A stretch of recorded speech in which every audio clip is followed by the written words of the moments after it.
Words cannot describe how much I hate the concept of a USB killer device, because this is almost like the ultimate terror that people who are technologically savvy have to deal with. This is kind of like a dirty bomb option, and you never really know. It could strike anywhere, and it can.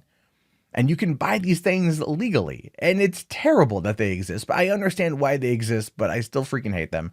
But anyway, a former student zapped $58,000 worth of PC equipment using a USB killer device. Yeah.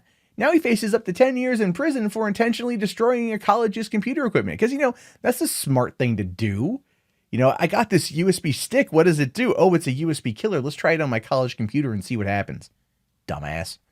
Now, a 27-year-old former student of a College of St. Rose in Albany, New York, has pleaded guilty to intentionally destroying dozens of school computers, monitors, and related equipment worth more than $58,000 using the USB killer gadget. I still hate the fact those things exist. I do. I think it's ridiculous that they're able to be sold. It's like, then again, they're used for testing. So there's that, and people can use it for that purpose, but it's, I don't know. It's an argument to be made. The same could be said about having a gun. Why is a gun needed? It's good for photography practice or whatever, but it could be used to kill somebody. I don't know. According to the U.S. Department of Justice, Vishwanath Akuthota, all right, who resides in the U.S. on a student visa, recorded himself on an iPhone as he proceeded to plug a USB killer device into 66 computers and other PC gear. Wow. Okay. In no way was that accidental. That was entirely on purpose. He's like, hey guys, this is Vishwanath here with St. Albany Jackass Edition, and I'm going to be plugging this USB drive into 66 computers today. So by all means, let's get ready to see what happens here. Oh, now I'm going to jail for 10 years. Like an idiot. Let's see. The court documents also reveal that he made some follow-up comments after plugging in the stick, saying it's dead in one instance, and in another one, it's gone. Boom. Yeah, those aren't going to work out well for him in court. The USB killer device looks like any other innocuous USB flash drive. However, it's far from a typical external storage drive. When plugged into the USB port, it draws power from the USB power lines until it reaches around 240 volts, at which case it discharges its stored voltage into the USB data lines. It does this repeatedly and rapidly, multiple times per second until the system is fried, which typically happens almost instantly. So you're basically giving your computer the lethal injection. But you can find them online pretty easily, and they're pretty readily attainable for less than $100. And then they're multi-use. It's like it's not like a one and done sort of thing. It's literally just like, nah. I mean, it's like giving someone a needle and letting them run through Times Square. You got AIDS. You got AIDS. You got AIDS. Everyone's got AIDS now. Jesus Christ. Anyway, thanks to our clients, the USB killer has been legally tested on hundreds of different devices, revealing which manufacturers have taken steps to protect their customers. The goal of legal testing is to raise awareness, forcing manufacturers to protect their customers. Look, fine. If that's the argument you want to use for the USB killer stick, if that's the argument you want to hide behind, fine, because it does actually make sense, to be fair. It does. It makes a lot of sense, to be fair. It's like, oh, we want to make sure that these particular manufacturers are doing a lot to stop, surge protection or to protect from surge protection. That makes a lot of sense. At the same time,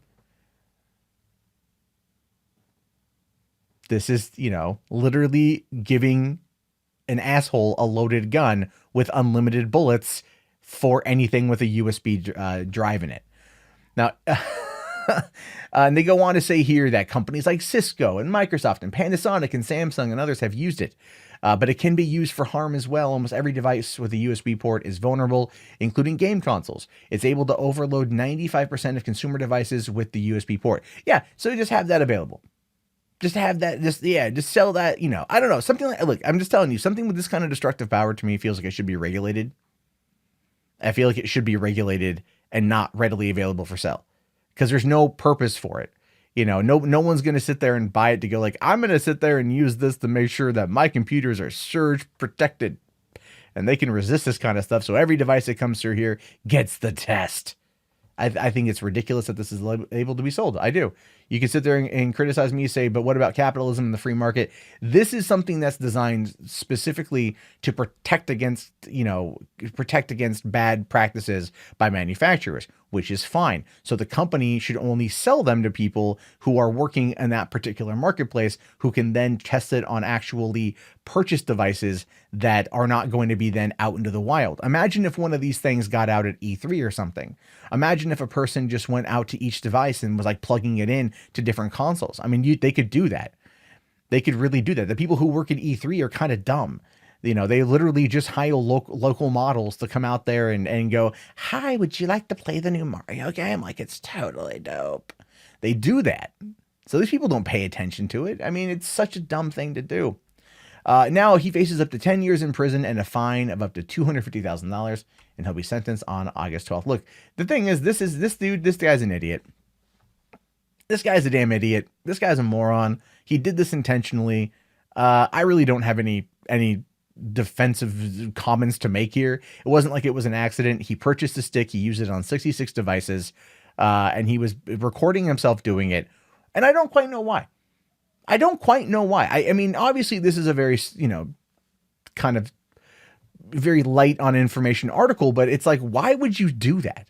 Why would you sit there and go, yeah, I'm just going to do this and risk 10 years in prison? Because you know you're going to get caught. You recorded the evidence.